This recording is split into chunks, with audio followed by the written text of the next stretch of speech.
Hyderabad cricket అసోసియేషన్లో అవకతవకల అంశం మరోసారి తెర మీదకి వచ్చింది. ఇప్పుడు ఈ పంచాయతీని సీఎం ముందుకు తీసుకెళ్లింది తెలంగాణ క్రికెట్ అసోసియేషన్.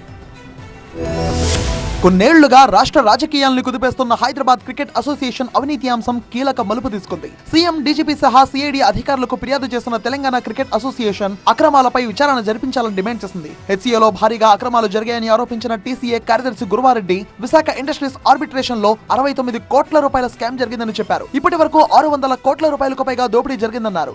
దాదాపు 600 కోట్లు ఈ హెచ్సీఏ అఫీషియల్స్ కొట్టేసిండ్రు.